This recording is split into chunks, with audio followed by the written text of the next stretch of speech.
good morning. Putro, selamat pagi. Iya, habis nyanyi sama Papa. Putro, makasih ucapan happy birthday for my dad. Excuse me. Kesel deh.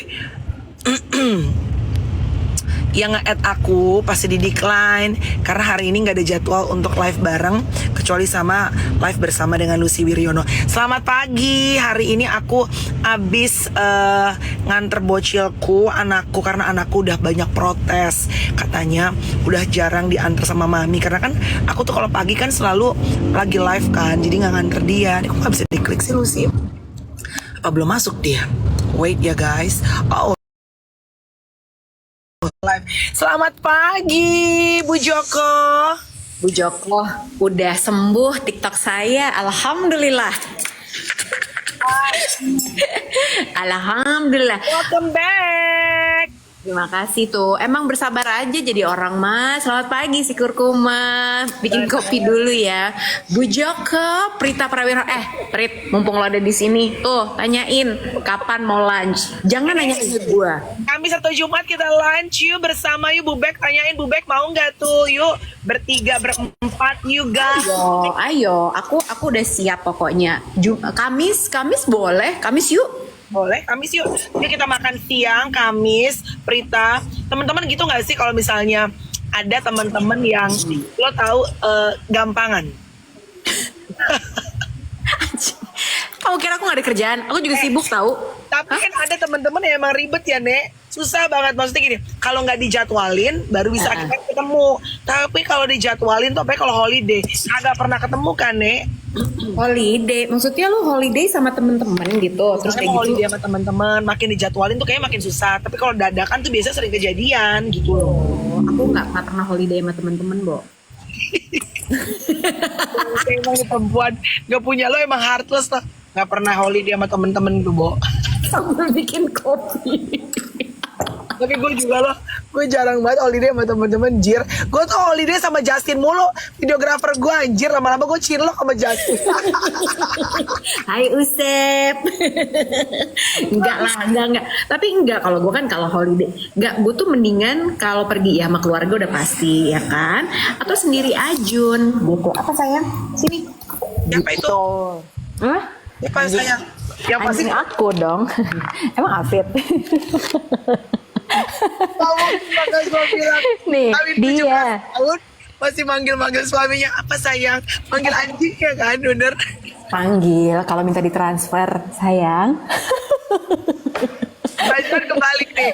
Mungkin teman-teman yang udah nikah udah berbelas tahun manggil anjingnya sayang, manggil sayangnya anjing. Tergantung situasi. Astaga Tuhan. Iya kan? Itu bentar aku ngelihat kamu lagi nyuapin courage. Iya. Lo tahu pertama itu gue kan bikin konten. Biar orang tahu lah, gue tuh nggak cuma nge-gym sama kerja ya nih. Terus juga masih seorang ibu ya, terus terbocil gue, terus gue bilang, halo Courage, good morning. Courage itu kan gue bilang also ya, Bo. ya, Anaknya kayaknya lempeng bener sih dia. kecil tapi jiwanya jiwa orang tua kan. Iya. Terus kayak gitu, halo Courage, good morning. Gue kan mau ala-ala Mami Jennifer Bahdim ya, Nek. What is the best thing in the morning happen to you, Courage? Lo tahu itu udah gue tag jawaban pertamanya apa? Apa? Yoshinoya. Yoshinoya. Oh, lu kasih sarapannya Yoshinoya. Dia kemarin lagi minta Yoshinoya siang-siang gitu. Oh. Oh maksudnya lu jangan ngomong dong apa yang terbaik terjadi dalam hidup lo pagi-pagi, mama lo di depan lo. Lu jawab Yoshinoya langsung gue suruh ulang dong. Atau enggak Pokemon biasanya ya? Pokemon Iya card. kan? Iya benar. Pokemon card. Oh gitu. By the way ya.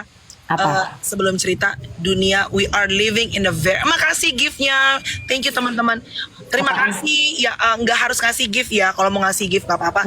Nggak harus, santai-santai aja guys. Santai aja.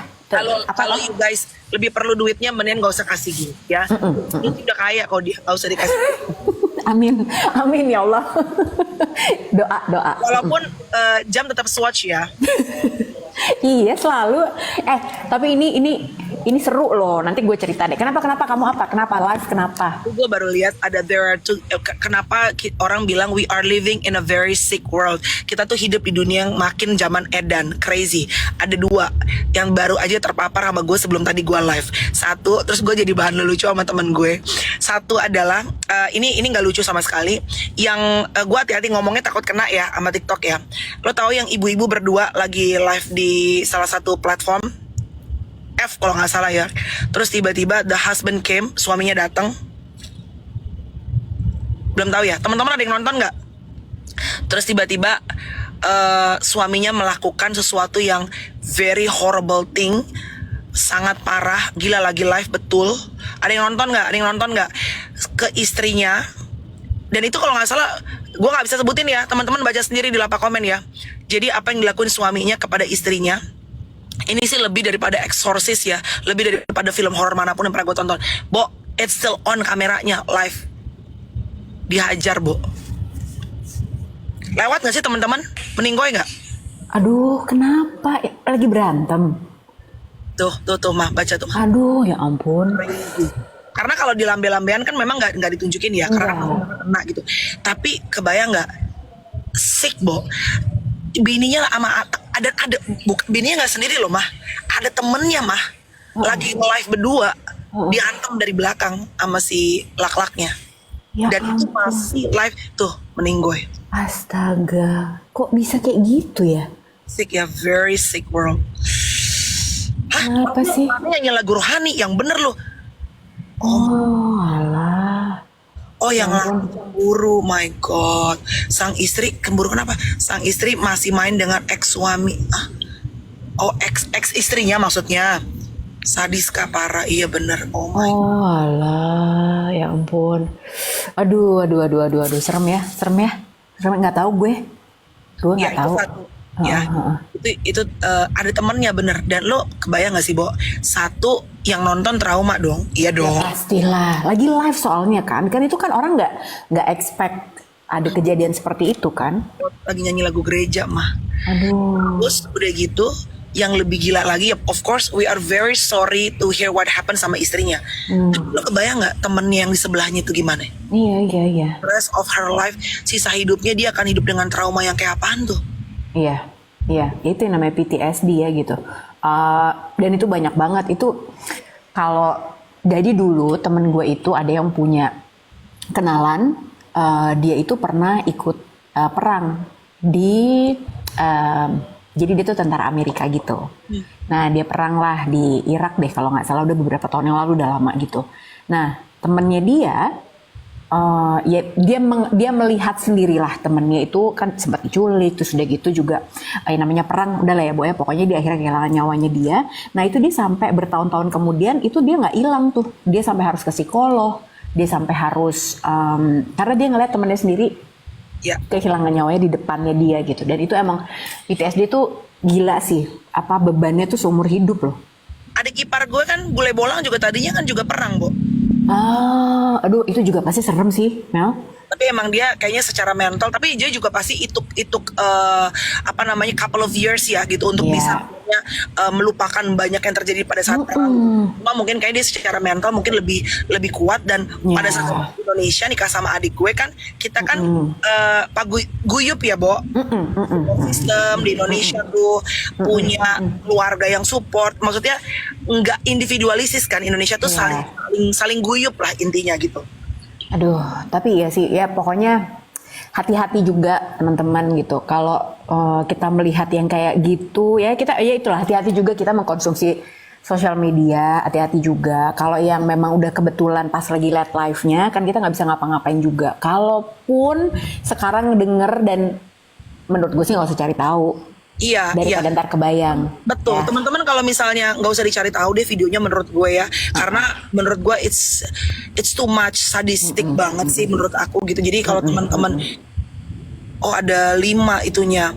Kalau teman-teman maksudnya nggak perlu banget, nggak usah, karena nanti akan ke capture di otak lo. Dan kalau ke capture di otak tuh bisa kayak terulang-ulang. It influence how you feel gitu. Jadi menurut bisa. Gue cuma mau sharing itu karena maksud gue orang gila, orang sekarang lagi ibaratnya kalau dulu kan orang nunggu live-nya dimatiin ya, Bo, kalau mau melakukan ini kagak gitu loh mah. ya udah gelap mata ya. Bener. Iya. Itu satu lagi mah, sebelum tadi gua live terpapar lagi, orang lagi pada live lagi juga, ngomong-ngomong soal live nih, jualan kain kafan mah. Oh iya, gue lihat itu. Nyambung kan, nonton dukun. Jualan tuyul. Dapat itu gue. But of course ya, for sure ya. For sure nih teman-teman, kita berusaha untuk distract supaya hari Selasanya nggak terlalu Iya. berita. Tapi anyway, kita ikut berduka cita sedalam-dalamnya atas korban yang meninggal. Terus jadi tulisannya judulnya adalah meleng dikit udah ada yang jualan kain kafan. Terus kan kata-katanya gini nih, cepet borong sebelum meninggoy anjing. Tapi bener loh, jadi itu gue nonton. Tapi ya namanya juga orang jualan ya gitu. Itu kan sesuatu yang memang harus ya akan terjadi pada semua orang. Sure. Tapi kan kita kan nggak disiapin. Soalnya kemarin gue juga sempat terpapar, tapi di lapak sebelah tuh. Jadi kan sekarang suka ada itu kan pemakaman yang mewah. Ya. Ternyata tuh harganya mahal-mahal banget ya. Iya, gila. Sampai ada yang miliaran loh. Gue belum pernah sih datang ke tempat pemakaman yang mewah gitu, cuman dan gue juga nggak tahu dengan harga ratusan juta bahkan miliaran itu emang fasilitasnya yang didapat apa. Nah itu gue nggak tahu tuh apa aja. Dan kalau Irwan tuh ada yang cara pakai kain kafannya. Jadi si Fadil Jaidi katanya pernah di endorse kain.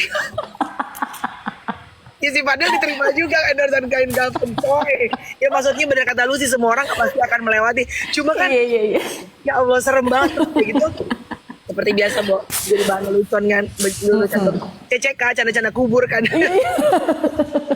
Oh, gue bilang sama temen gue kan mau ulang tahun. Ya kita jaga-jaga, gue pesenin lo bos Ais. Aduh ya ampun. Tapi emang ya namanya juga orang ya. Yang penting halal ya kan. CCK iya Putra tuh emang di mbaknya ampun. Terus ada pocing-pocingannya juga nih dipakein sama dia ya kan, masuk kayak kita jualan baju gitu. Kan pasti ada manekin orangnya, ini ada manekin pocingnya nih Di belakang kan gue tahu. Nah kalau si pocinya, gue tadi ngeliat ada teman gue yang posting. Aduh, jadi mungkin itu lagi pesta Halloween ya. Jadi dia kayak naik mobil terbuka gitu. Satu mobil ada isinya dari 5 poci nih. Gitu. Judulnya Poci Healing. Ya Allah, jadi poci pun harus healing ya, Bo, sekarang ya. Iya kan ada yang kemarin bikin konten juga ada di desa mana lah gitu ya. Judulnya gini, cuma ada di Indonesia. Poci dikejar orang, pocinya yang takut. Jadi ada poci nih gitu dikejar. Ya takut pocinya. Superhero pada dikejarin. Oh bukan itu kan sama Satpol PP. Iya, Hulk dikejar Satpol PP. Iya. Kalau ini poci beneran, dia lagi di atas puun nih. Ini poci beneran malam-malam. Iya, poci. Poci beneran, dia lagi di atas pohon. Terus udah gitu pokoknya lagi main senter-senteran gitu tuh orang-orang. Terus udah gitu dia ngeliat ada poci nih gitu kan. Poci langsung dikejar gitu. Dia langsung pocinya juga kaget. Itu pocong gak punya harga diri banget sih, Nek. Kalau ngomong-ngomong poci gak punya harga diri, ini ada kisah nyata. Gue nggak tahu gue pernah cerita sama lo apa enggak ya. Ini kisah nyata. Ini beneran terjadi. Ini di Bandung ya, Pak. Rumahnya di mana? Daerah mana? Ya Allah mesranya pagi-pagi berduaan terus. Anaknya udah pada sekolah. Yang jatuh di Margahayu Bandung. Tuh, oke. Nah, kompleks Margahayu Bandung. Jadi terjadi pada hari Jumat siang, teman-teman. Ya kan? Siang sholat Jumat. Kemudian tiba-tiba ada nih orang-orang yang nggak ikutan sholat Jumat. Dia lagi ada di bawah pohon. Nah kebetulan lagi main gaple. Yang ini orang-orang ini nggak sholat Jumat malah main gaple. Terus jadi dia bawa pohon. Terus udah gitu ada mobil tua gitu di situ di dekat mereka main gaple. Tiba-tiba di jam 12 siang sholat Jumat itu gubrak. Jatuhlah kuntilanak nek. Dia juga kaget kayaknya, semuanya kaget. Si muka kuntilanak itu juga gitu, gitu. Nah, abis itu dia ngilang. Sumpah Bo, dia kayak ketiduran deh, ngantuk Diana. Heboh soalnya. Abis itu beneran langsung hilang. Kan juga yang main gaplek juga, itu apaan? Dia juga kayak, aduh. Kayaknya, ya namanya juga. Kan lagi sholat Jumat, dia gak boleh kemana-mana. Kayak lagi boboan aja di atas puun. Kayaknya kalau siang-siang nggak Beneran mungkin Kunti. kuntilanak deh. Beneran dia orang hilang. Lebih kuntilabak. Anakku kapan siang-siang ada gila-gila. Ya bener, siang-siang makanya juga yang main gaple tuh bingung kan. Ini orang apa bukan? Karena dia bener-bener begitu dia mukanya juga kaget. Satu kompleks tuh heboh dan dia langsung hilang. Hilang dong, shift siang bener kopi gularan dia shift siang terus ngantuk ya kan. Motor pun ada shift-shiftannya ya, dia semacam Adin, SPG ya, Bo.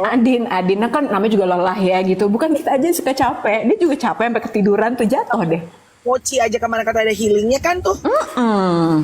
Ya kan? Kamu kemarin bukannya mau ngebahas si generasi strawberry itu ya?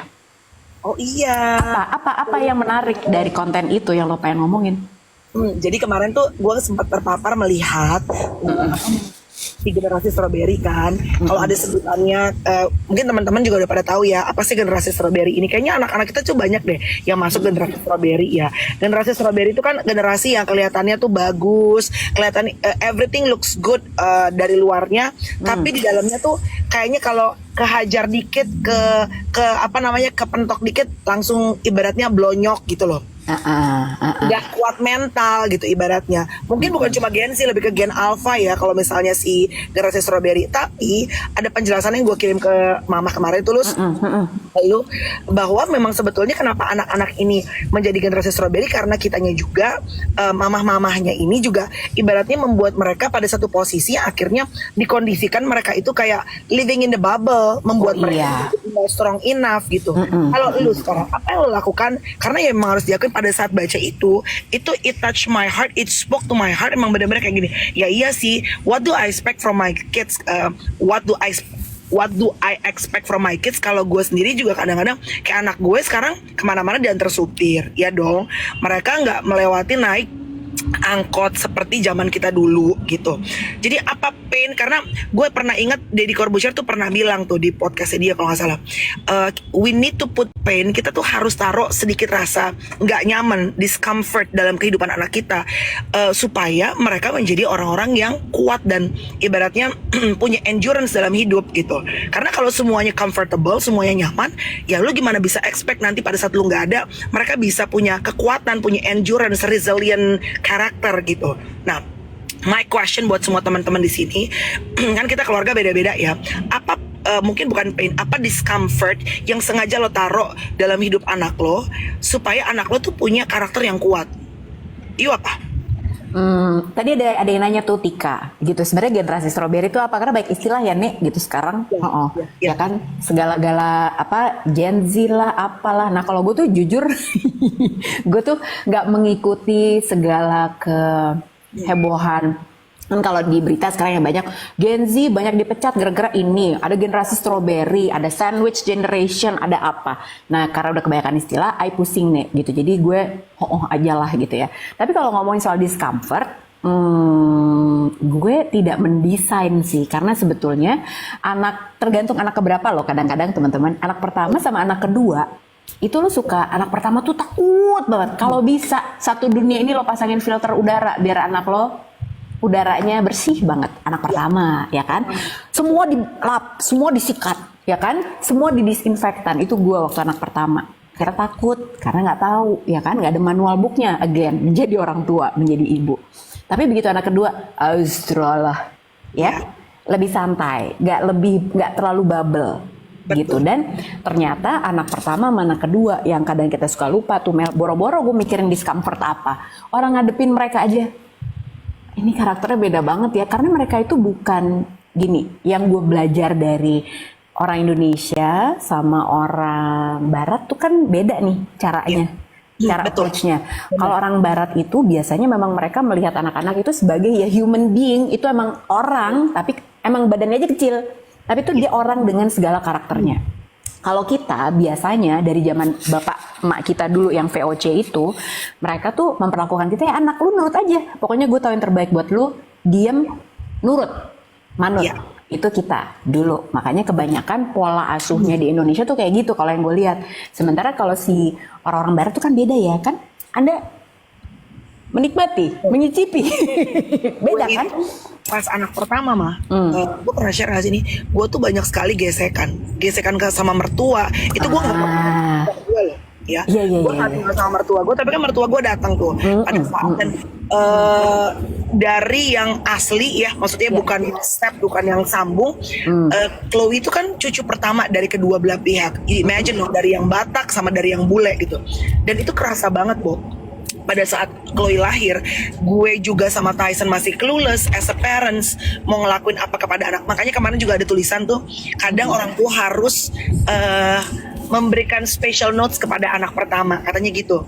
Karena anak pertama itu katanya adalah anak ya dalam quote unquote-nya coba-cobanya orang tua. Meaning bukan coba-coba main-main ya. Tapi, Eksperimen emang karena lo sama-sama nggak tahu kan?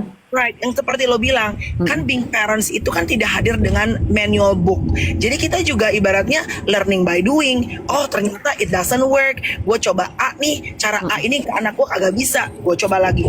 Dan banyak banget sebenarnya pola parenting yang gue turunkan kepada anak gue sebetulnya hasil adopsi bagaimana orang tua gue parenting pada saat gue kecil. Yep. Jadi kalau misalnya waktu when I was kid, my mom and my dad itu kan suka zaman dulu tuh zaman Arya Anggara ya say. Kalau marah tuh suka pukul. Lo ingat gak? You remember Arya Anggara? Dikunciin di kamar mandi kalau Arya Anggara paling takut. Arya Anggara sampai meninggoy loh kan, Po. Ingat kan? Itu kalau ada viral tuh viral banget zaman dulu. Sama bokapnya kalau nggak salah. Jadi zaman dulu when I was kid, ya bokap gue juga taunya mungkin dari orang tuanya sebelumnya kalau anak nakal tuh dipukul. Betul. POC kan ya. As for my husband, dia tuh nggak pernah mungkin merasa kayak mungkin di hit atau dipukul sama orang tuanya. Jadi pada saat kita punya anak nih mah, jadi gue tuh tanpa sengaja menurunkan apa yang dilakukan orang tua gue. Kayak gue kadang-kadang misalnya waktu dulu ya, kalau sama Courage misalnya masih kecil, misalnya kalau gue kesel suka gue pukul tangannya gitu. Nah tuh gue suka ribut sama laki gue, karena buat my husband nggak boleh main pukul. Buat gue lah, dipukul mak gue dari kecil udah liar, udah kemana-mana gitu. Nah ini apa yang menurut kita benar masing-masing kan. Kalau my husband tuh kalau misalnya dia salah di grounded, biasa kayak di film-film di grounded, diambil barang-barangnya, wah gak mempan sama gue kan pasti cubit iya karena kan lo taunya begitu waktu diajarin bapak ibu lo dulu ya kan. Betul, benar. Padahal waktu gue kecil, I hate it when my mom and my dad pinch me atau cubit gue, empos. Lo tau empos nggak sih? Diputer gitu, sebel banget ya kan. But yet I did it again to my kids gitu.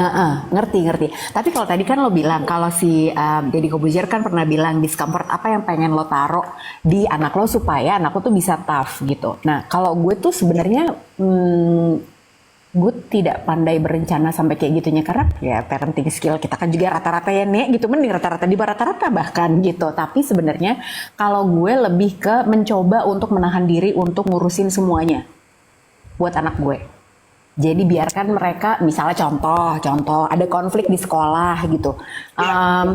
Gue nggak yang kenapa datengin gurunya terus gitu, kenapa anak saya nggak salah apa-apa gitu, biarin dia coba untuk selesaiin sendiri. Jadi tapi tetap dipantau ya, misalnya kamu kemarin kenapa gitu, ada masalah sama ini, udah beres atau belum, do you need my help atau enggak gitu. Jadi nggak icam gitu, nggak ikut campur lah, coba buat itu karena ya pasti mereka akan mentok. Pasti mereka akan mengalami patah hati nanti, mereka pasti akan berantem sama temennya, mungkin juga ditegur gurunya, nggak ngerti apa di sekolah. Nah itu gue coba untuk nggak banyak ikut campur. Jadi bukan sengaja ngasih apa, karena tanpa gue ngasih apa-apa aja nih, kayak discomfort yang tadi lo bilang, mereka tuh pasti udah banyak kepentoknya sih Nek. Ya, walaupun mereka ibaratnya orang bilang living in the bubble, mereka pasti juga punya journey dan struggle sendiri juga kan. Iya tergantung, karena kan tadi ada yang bagus lo bilangnya. Masalahnya adalah siapa tadi? Mami siapa? Maaf ya, aku lupa tadi namanya. Tapi bagus banget tadi yang ditulis karena sekarang tuh kan kejahatan juga tinggi. Dan kenapa kita misalnya zaman gue dulu kalau nggak dijemput sama ibu gue atau ada supir gue dulu gitu ya, ya udah pulang naik bajai, jalan kaki, nggak apa-apa. Tapi kalau sekarang nggak bisa begitu ya, apalagi sistem transportasi kita nih di Jakarta itu kan nggak terintegrasi, anak nggak bisa jalan, nggak bisa apa gitu, ngerti nggak sih gitu. Jadi nggak mumpuni juga kalau mereka harus dilepas dengan kendaraan umum. Kalau yang pasti pada punya mobil gitu ya, pasti begitu. Kalaupun lagi nggak punya mobil, pasti bapak ibunya bela-belain, bapak ibunya yang ngejemput dan sampai ya udah naik taksi kek, naik online kek, bahkan kayak apa ya? Kalau gue tuh gitu, kalau lagi nggak ada mobil juga gue yang jemput. Bahkan kalaupun ada supir, gue juga pasti harus ikutan di mobil. Iya, bela-belain kan pada akhirnya. Pada akhirnya emang nggak ada bener nggak ada salah. Kayak tadi gue bilang kasih discomfort dalam hidup anak. Ya itu juga nggak mudah juga. Misalnya gue pernah cerita sama lo kan. Gue suruh anak gue itu supaya ada discomfort sedikit dalam hidupnya dan supaya dia bisa defend himself. Gue masukin lah tuh anak gue ke jujitsu. Bukan shiatsu ya, say, jujitsu. Nah, udah tuh ya kan, gue masukin supaya dia bisa self defense, supaya ada sedikit discomfort gitu dalam hidupnya dia, supaya dia nggak nyaman banget juga gitu, supaya ada dia tuh brings out the best of him lah menurut gue gitu. Tapi pada akhirnya setelah beberapa kali bocilnya nggak mau kan, gue cerita udah drama tuh sampai gue komelin kagak mau, gue rayu nggak mau, gue beliin kartu Pokemon nggak mau, pokoknya nggak mau. Dia bilang, pada akhirnya dia bilang, this is my life. That's not my choice. If you wanna do jujitsu, you do jujitsu. That's your life. Anak umur 8 tahun tuh si Courage. Terus gue bilang, what do you want? Terus dia bilang, I wanna do football. I don't wanna do jujitsu. Gimana nih? Mau gimana nih? Coba ya. Ya udah. You go for it. You main bola, oke. Makanya tadi kayak kemarin dia pulang, Mi kakiku sakit, Mi ketendang main bola. Oke, that kind of discomfort yang lu harus dapetin kalau lu mau main bola. Kalau enggak lu nggak usah main, bisa bergaul di rumah aja. Gue bilang sama dia. Itu resikonya dia. Sekarang nggak bisa. Bener kata lu, kalau zaman dulu orang tua zaman dulu tuh bisa bilang, lu dengerin, gue mak lo, gue yang ngerti yang terbaik buat lu. Anak sekarang nggak bisa. Anak gue bilang, you wanna do jujitsu, that's your life, this is my life. Gimana? Iya benar, Mami Ella itu benar. Tapi katanya kalau anak-anak sekarang nggak dibelain, dikiranya kita nggak sayang. Nah itu sebenarnya sih tergantung ini juga ya gitu. Ya kan pola komunikasi tiap orang tua ke anak kan juga beda-beda ya nggak sih? Betul. Gitu. Mungkin kadang di penyampaiannya juga gitu. Gue juga masih suka ribet nih gitu ya. Ngomong sama anak tuh kan gimana caranya ya gitu. Padahal lo kayak pengen masukin ke Rich Jiu-Jitsu itu kan pasti sebenarnya ada plannya. Ada alasannya kenapa lu mau masukin dia ke jujitsu, tapi anaknya kan nggak mau, ya kan? Betul. Nah itu tuh emang ribet sih. Ya aku sambil baca komen nih. Iya. Nah kalau lu emang sengaja bikin discomfort buat Courage atau Chloe? Oh tadi yang gue bilang, gue masukin dia ke jujitsu. Itu salah satunya. Ternyata kan dia nggak mau kan. Terus cara kita ngobrol juga, how we approach sama anak pertama, sama anak kedua. Tiap anak kan juga beda-beda ya, Bo. Kebayang nggak kalau anaknya 4 orang, kan karakternya juga beda-beda kan ya? Asli. Ini Litra Martin. Anak sekarang masa udah bisa ngomong, mama nggak sayang aku ya, mama ngebully. Masa sih?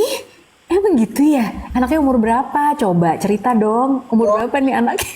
Lo tahu anak gue, again si Courage ya, Bo. Dia hitung kerjaan gue. Dia hitung. Mami udah misalnya gini. Mami udah let's say bulan ini udah 3 kali Mami nge-MC. Mami nggak pergi lagi. Mami sore udah ke gym 3 kali. Kapan Mami? Tapi itu Courage gitu ya? Chloe enggak ya? Kalau Chloe lebih ini udah nyampe nih kayaknya nih. Terima kasih giftnya. Dia tuh persis kayak gue, hobi. Thank you sayangku. Jadi anak sekarang tuh bener-bener udah bisa menyuarakan apa yang dia inginkan, Bo. Iya. Karena kan anak-anak tuh emang beda banget. Lo udah nyampe belum sih? Hampir. Udah nyampe. Oh Udin. Jadi mau naik dulu nih. Enggak, jangan termati. Udah di sini aja gue. Oh, ya ampun. Mewah mobilnya sih. Kita kalau kayak gini Apalah mewah. Orang tahu nggak lo kayak kemarin siapa bilang mobil gue ini kayak udah berapa 6 tahun deh saya mobilnya. Udah 6 years lah kalau nggak salah. Terus teman gue dengan bacot yang ngomong, mobil lu udah 6 tahun tuh, udah waktunya ganti ini. Mobil kalau udah 5 tahun udah ngerongrong. Ngerongrong yang ada. Tiap 5 tahun gue ganti. Gue ngerongrong diri gue sendiri, coy. Gila tiap 5 tahun tapi masih bagus mobilnya. Ya kan? Iya, aku tuh kalau gini ya, kalau kayak gini nih, lagi ini kan backgroundnya Melanie kelihatan nih ya, kalau mobilnya cakep gitu ya. Kalau gue begini kalau lagi mau ke airport doang pakai Silverbird. Nah, begini nih, baru punya Alphard. Anak gue dong.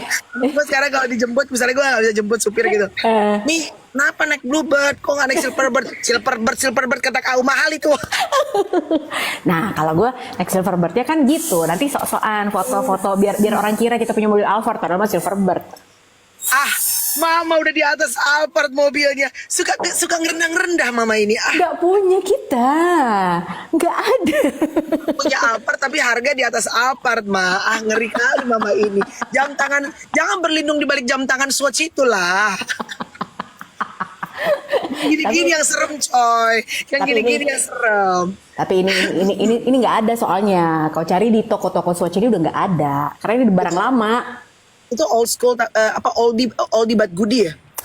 Jadi kalau nggak salah ini adalah kayak artis Filipin apalah gitu. Jadi emang special edition. Jadi udah nggak ada lagi nih. Gitu. Bagus ya. Jadi dia tuh kayak bikin ini ada tulisan no parkingnya di sini gitu. Seru deh. Gemes. Tapi ya gue makin menyadari ternyata banyak orang yang semakin banyak duitnya, semakin santai gayanya. Nek, masalahnya lo tau nggak? Ini penting banget. Jadi, gue tuh kemarin terpapar sama kalau Anda kan, kalau kesamaan kita adalah sama-sama terpapar sama yang jualan kafan ya tadi ya, betul ya? Sama kalau lo kan terpapar soalnya Densu kemarin sama Farhad Abbas, udah. Ya. Nah, kalau gue kemarin terpapar sama ada pengusaha di Boyolali. Jadi bapak-bapak tua, kasihan deh Mel. Jadi dia itu sebenarnya kayak dia kayak pengusaha susu gitu deh, gitu. Jadi dia tuh yang ngebeli susu penghasil susu di daerah Boyolali. Pokoknya intinya gitu, dia pengusaha kecil lah gitu kan. Kadang dia suka ngasih kredit juga ke peternak-peternak susu ini segala macam. Nah, yang tutup jualan, betul Putro. Nah, itu sedih banget. Nah, intinya adalah jadi dalam melakukan bisnisnya, dia menjual barang-barangnya itu, dia tidak mengenakan pajak dong. Nah, ternyata sekarang dia dikejar-kejar sama orang pajak. Oke. Padahal sebenarnya kan dia emang nggak pengusaha kecil, udah pastilah dia nggak punya accounting, udah pasti dia juga nggak punya konsultan pajak segala macam. Oke. Nah jadi dia nggak tahu, pokoknya tiba-tiba rekeningnya diblokir, dia pokoknya katanya terhutang pajak sampai sekian ratus juta. Dia nggak bisa bayar, sampai intinya dia bilang gini, ya udahlah saya nggak marah sama orang pajak, saya nggak marah sama pemerintah, mendingan kalau kayak gini usahanya saya tutup aja. Ya karena emang rekening dia udah diblokir anyway, dia nggak bisa ngapa-ngapain, sadis kan. Nah poin gue di sini adalah bukan menyoroti orang pajak atau pemerintahnya, tapi kebayang nggak sih potensi ekonomi yang 671 juta deh kalau nggak salah hutang pajaknya. Jadi tuh orang pajaknya tuh ngitung loh. Tapi kan lo udah ngejual sekian dengan harga sekian, harusnya pajaknya sekian harusnya. Padahal dia emang nggak ngenain pajak. I see. Gitu. Tapi udah diasumsikan gitu kan. Nah terus poin gue adalah berapa banyak potensi. Jadi kan dari dia di bawahnya tuh kan ada petani-petani, ada peternak-peternak susunya juga nih, ya kan? Ini kan terdampak juga. Kebayang nggak dampak ekonominya tuh banyak banget yang terefek hanya karena pengusaha kecil itu nggak dibekali. Oke, lo kalau mau buka usaha, jadi ini yang nggak ada nih di kita nih. Kalau lo mau buka usaha, ini loh aturan hukum yang harus lo taati ya, nih aturan usahanya ini, terus udah gitu cara bayar pajaknya begini, cara ngitungnya begini, nanti akan diaudit sekian, itu kita tuh nggak pernah ada. Jadi pengusaha semuanya, kalau ada teman-teman yang ada di sini menjadi pengusaha juga, lo pasti tahu apa cerita gue. Kita itu buka usaha, buka aja, abis itu, oh kita tuh mesti bayar pajak gini caranya ya, terus kalau nyetor pajaknya gini ya, ngitungnya gimana ya. Nah emang kalau bayar konsultan pajak murah? Nggak juga kan? Nah, jadi kasihan banget gitu menurut gue kalau misalnya kita selalu digembar-gemborkan, ayo dong kita mau meningkatkan UMKM segala macem. UMKM kena pajak lah Om Johan, ada pajaknya. Pokoknya semua ada badan usaha tuh pasti ada pajaknya. Nah intinya adalah kalau pemerintah ini menggembar-gemborkan mau meningkatkan UMKM, menaikkan kelas menengah, ini udah ada contohnya. Orang jadi udah deh tutup aja lah. Kebayang nggak loh? Udah tua, bapak-bapak. Karena mungkin beberapa terutama kalau kaum generasi baby boomer ya kayak orang-orang tua kita deh usia tua ya, mereka tuh kurang mengerti ya kalau misalnya pajak amnesti lah, terus pajak yang harus dibayarkan bagaimana lah, ini ono segala macam. Ya mungkin ini kali ya, Bo, harus ada apa namanya tuh, bukan kampanye, what is apa sih katanya tuh, supaya spread all the sosialisasinya dengan Saya cara orang Melbourne, spread apa? Sosialisasi. spread the jam, spread the butter, mensosialisasi spread ini aja. Lebih wazi daripada gua ya. Gua aja nggak makan begituan. Rasanya kayak kos kaki ya. Biar nggak Terus, Jadi sosialisasinya supaya paling nggak semua orang tuh, terutama orang-orang yang usianya udah tua, yang juga ngelakuin bisnis, mereka juga ngerti secara detail dan disosialisasikan dengan cara dan kata-kata yang mudah dimengerti, Cenah. betul. Jadi kalau aku boleh share pengalaman kita dulu kan 2012 tuh kita pernah coba buat buka Holy Cow di Singapura. Nah itu beda banget memang. Jadi mereka itu satu di Singapura tuh apa-apa mahal ya gitu. Tapi di saat lo mau buka usaha, lo tuh kayak udah disiapin perangkatnya. Misalnya nih Melanie mau buka lapo Batak gitu kan gitu. Oke, Mel, berarti gue kasih food trainingnya dulu ya. Cara lo nyiapin gimana? Itu sampai lo tuh diajarin di Singapura. Di Singapura. Jadi misalnya nih, oke lo mau buka makanan apa? Oke, misalnya steak lah gitu. Nah, nanti lo diajarin ya kayak di food trainingnya itu talenannya nih buat motong-motong itu lo harus dibedain. Yang sayur warna ini, yang daging warna ini. Terus kalau bahan makanan nggak boleh ditaruh di lantai. Kan biasanya kalau baru datang dari supplier lo taruh di lantai itu segala macam. Itu nggak boleh. Nah, itu tuh jadi food hygiene itu lo sangat dilatih. Dan dan itu pun lo tuh juga dikasih apa? Lo kan selalu diaudit tuh. Jadi kalau lo makan di Singapura suka ada huruf A, B segala macam. Nah, itu kan lo diaudit. Aduh, batuk. Gitu. Selalu cek tuh ya. Selalu. Terus sama pajak. Itu juga mereka tuh ngajarin, Bo. Termasuk dikasih ini loh. Aduh, kok aku batuk. Kayaknya lo ini deh, diomongin orang pajak deh. Anjrit, jangan dong. Jadi intinya adalah lo tuh dikasih semua informasi yang diperlukan untuk membuka bisnis. Jadi dikasih tahu perangkat hukumnya yang mesti lo taati itu apa aja. Nah di sini tuh nggak ada, Bo. Ini dari suara lu sebagai business woman ya? Karena kan mengalami, Akyo.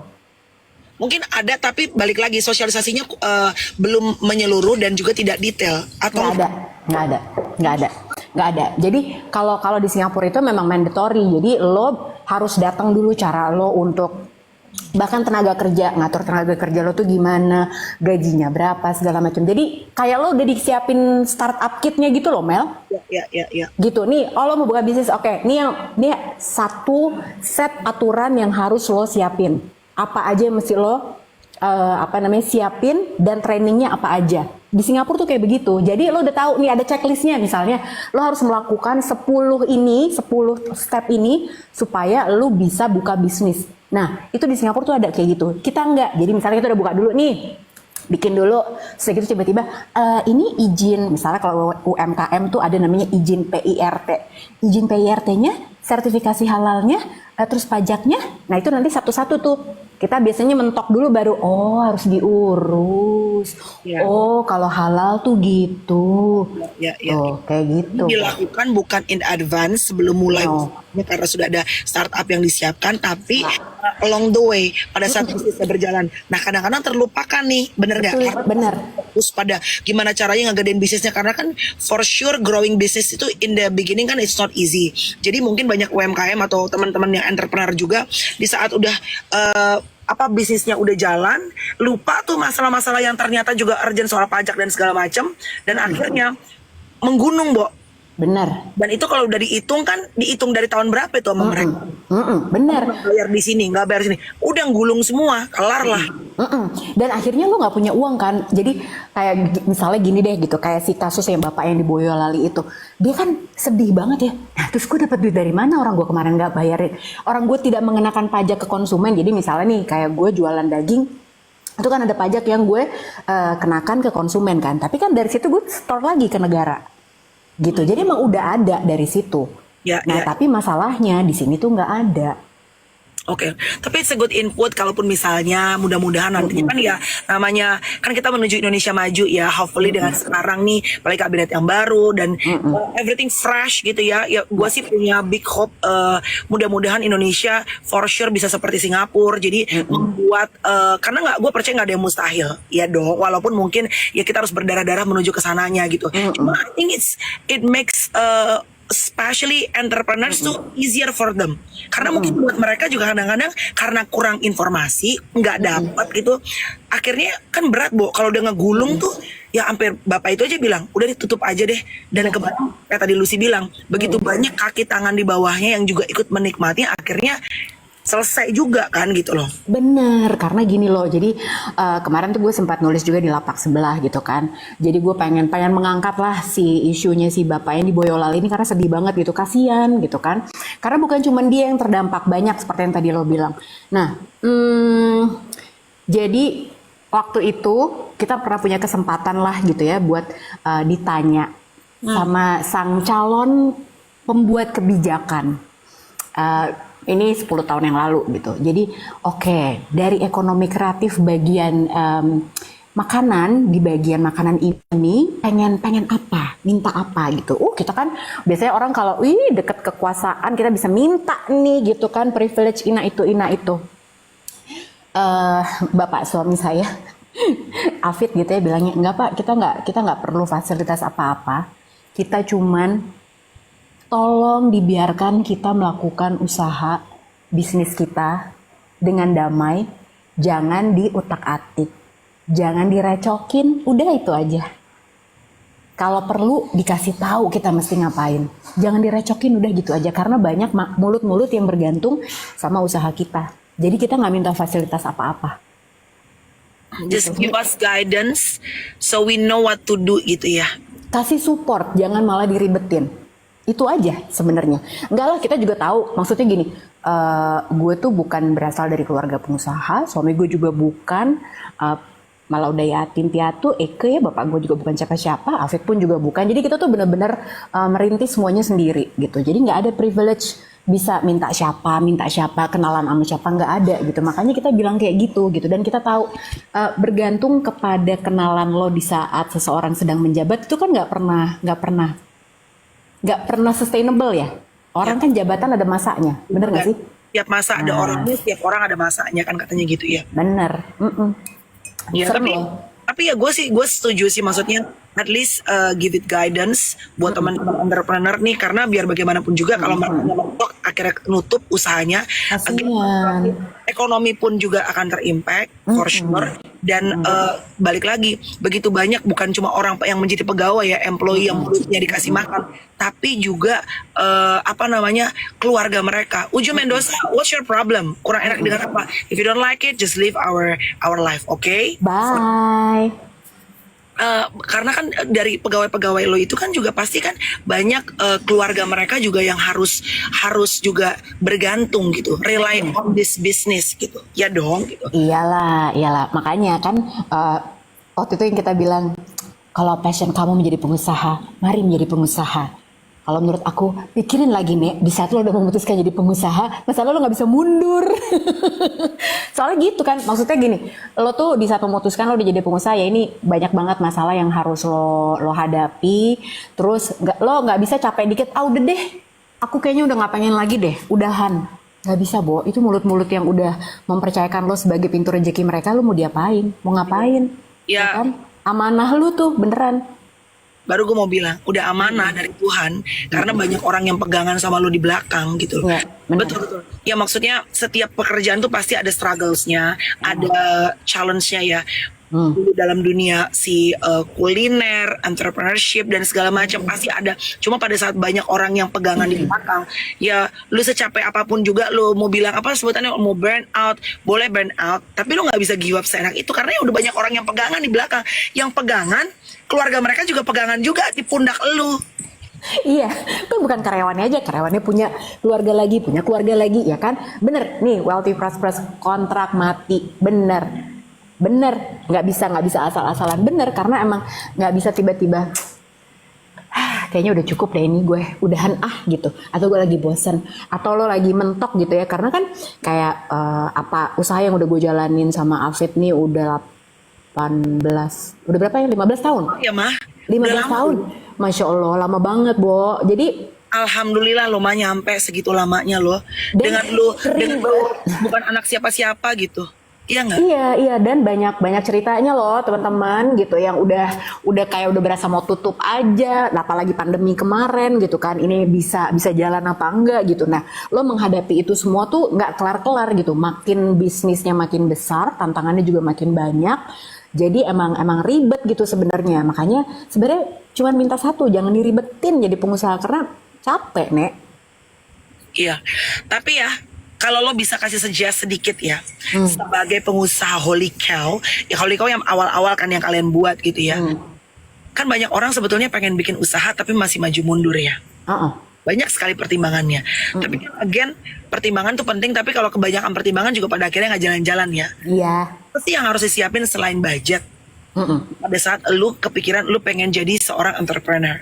Terutama kalau kita bicara biasanya artis kalau mulai misalnya kan namanya pendatang baru akan terus banyak datang ya. Mereka biasanya hajar ke kuliner tuh. Banyak tuh yang udah bikin apa namanya nasi tempong lah apa segala macam, karena kuliner tuh ibaratnya paling mumpuni gitu. Ya. Apa yang harus disiapin? Terutama kalau lo bukan memang turunan dari keluarga memang entrepreneur ya, Bu. Nah, benar. Padahal ya orang kan suka gitu, tapi bapak ibu gue kan bukan pebisnis, gue nggak ada bakat bisnis lah gitu. Bisnis mah bukan bakat-bakat, it's all about commitment, beb. Gitu. Jadi bukan berarti lo lahir dalam keluarga bisnis yang mungkin udah puluhan tahun gitu, kayak misalnya punya BCA gitu ya, atau yang punya Indomaret misalnya gitu, atau yang punya Indofood, ya enggak juga gitu, nggak bisa. Jadi itu bener-bener komitmen. Tapi yang paling penting kalau menurut gue adalah komitmen tuh paling penting sih, Mel. Kalau gue bilang, dan kalau buat misalnya nih teman-teman lo artis-artis yang pengen buka bisnis terutama kuliner, satu yang harus dilakukan kalau di bisnis kuliner itu adalah lo harus hands on, nggak bisa cuma pakai nama lo doang. Jadi lo tuh harus tahu detailnya. Karena nih contoh paling gampang. Contoh teman-teman, Melanie nih mau buka bisnis nasi goreng. Nasi goreng itu kan ada telur, ada nasi, ada bawang goreng, ada bawang merah, bawang putih, cabai, segala macam, ya kan? Untuk bikin satu porsi itu lo kan harus tahu hitungannya tuh, Mel. Lo harus tahu, oke, berarti bawang putihnya sekian gram, bawang merahnya sekian gram, pakai cabainya sekian gram, garamnya sekian gram. Dapatlah tuh harga pokok produksi untuk satu nasi goreng berapa, ya kan? Nah, kalau lu cuman oke, ini nasi goreng ala Melanie gitu kan, terus kamu foto-foto apa segala macam, pas lo lihat laporan keuangan kenapa rugi ya? Ternyata minyak lo diambilin sama misalnya ada staff lo yang nakal, dibawa pulang. Bawang putih diambil, berasnya dibawa pulang. Ada yang main sama suppliernya. Udah, ini gue masukinnya 15. Gue sebenarnya bawanya cuma 10 kilo sini berasnya. Tapi kita bilang aja 15 kilo sama Melanie. Padahal lo bayarnya udah 15 kilo, tapi ada kong kali kong tuh di dapur. Dan lo nggak tahu itu. Nah, biasanya karena gue cuma posting doang, cuma promo doang. Betul, ya kan. Apalagi sebenarnya kalau lo invest ya, kalau lo emang cuman kayak brand collab aja ya udah nggak apa-apa. Tapi kalau lo menginvestasikan uang lo di situ, you have to know every detail. Yeah. Harus tahu banget gitu. Apalagi kayak tadi gue bilang, bahan-bahan nasi goreng itu kan bahan yang emang lo pakai setiap hari sama semua orang. Gampang banget lo bawa pulang, ya udahlah beras gue di rumah lagi nggak ada. Namanya orang kalau lo nggak awasin dengan sistem yang benar, udah ada sistem yang benar aja masih bisa kecolongan. Itu loh masalahnya. Nah itu dia kadang-kadang ya, mungkin ini masukan juga input beberapa teman-teman public figure kan banyak yang pengen suka buka nih. Ya untuk supaya ada stable income gitu ya. Yuk kita bikin bisnis makanan apa segala macam. Itu bagus tuh, input yang bagus kalau kita nggak hands on langsung, kalau kita nggak masuk, terutama kalau itu uang kita sendiri. Ya emang agak berat sih untuk bisa menjaga mulut-mulut yang usil, orang-orang yang usil di belakangnya. Ibaratnya tadi Lucy bilang, udah ada apa namanya sistematisnya aja, masih aja pasti ada oknum-oknum yang langgar. Apalagi kalau lu kagak langsung ngurusin gitu. Dan gini loh, kalau yang paling penting juga harus diingat adalah itu nggak ada yang namanya lo buka bisnis, buka peresmian, lo gunting pita segala macem, lo udah taruh duit, terus udah gitu kan biasanya kalau bisnis ada hitungannya tuh, Mel. Oke, Bu Melani, pokoknya kamu investasi ke aku 1 miliar, nanti return on investmentnya sekian persen ya selama berapa tahun, gitu kan? Kayak ada deposito gitu, kagak bisa Bu kalau bisnis. Jadi menurut gue nggak ada ceritanya bahwa begitu lo buka bisnis terus udah gitu lo bisa katanya apa passive income, nggak ada. Terus tiba-tiba dapat transferan segala macam gitu ya. Kalau lo nggak awasin nggak ada nih, bubar yang ada. Iya sih benar. Kalau satu lagi sebelum menutup, partnership. Banyak sekarang yang ngajakin kolaborasi apa segala macam. Itu kalau mencari partnership dalam bisnis itu pasti track record juga kan harus dilihat ya. Intuisi itu bermain nggak sih, Bo? Oh iya dong. Dan yang paling penting kalau buat gue selain intuisi kan sama kayak cari jodoh ya sebenarnya, cari partner itu. Kadang yang gue belajar banyak banget dari soal partnership adalah kadang kita itu harus pilih partner dalam hal apapun bukan lihat dari hasil kerjanya aja. Kalau track record kan biasanya hasil kerjanya aja. Oh dia udah berhasil kok bikin A, B, C, D gitu. Kalau buat gue pribadi yang paling penting adalah proses dia melakukan itu gimana. Karena penting juga. Analoginya nih, misalnya lo nyuruh gue, lo bersihin dong tuh pintu misalnya lantai depan kotor gitu. Kalau sapuin ya gitu. Nah gue partner lo nih gitu. Oke Mel, gue sapuin. Begitu lo lihat bersih, tapi ternyata gue nyolong sapunya dari tetangga lo. Kerjaannya kelar kan? Tapi kan cara gue melakukan pekerjaan itu adalah dengan cara gue nyolong sapu orang lain. Nah kalau buat gue itu penting. Proses melakukan pekerjaannya gimana? Itu juga penting karena itu kan nanti nyambungnya sama company values apa segala macam dan reputasi lo sebagai partnernya juga gitu. Wow, jadi it's not only about the result, tapi how the way you make this result happen. Baik, pemirsa jangan kemana-mana, kami kembali lagi. Tentunya masih dalam pembahasan bisnis. Ya.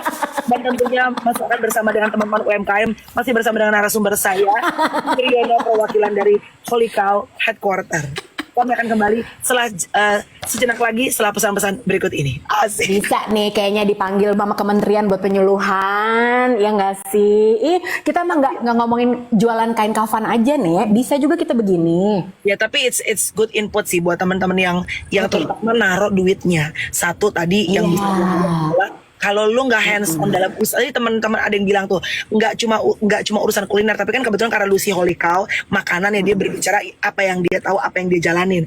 Apapun usaha kalau kita nggak hands on, emang biasanya ujung-ujungnya pasti berantakan. Sama yang kedua, ternyata memang kita menyadari bahwa manusia itu punya energi. Intuisi memang tetap harus berjalan walaupun tidak sepenuhnya ya. Sama kayak mencari partner, sama seperti mencari jodoh-jodohan juga.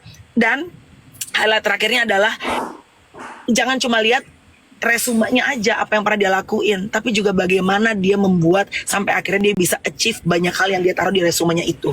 Betul. Kadang-kadang kita pinter ya, kadang-kadang. Seringan enggaknya. Tergantung cuaca ya, Say. Kalau lagi kesambet aja, kalau nggak mah biasanya juga kosong aja.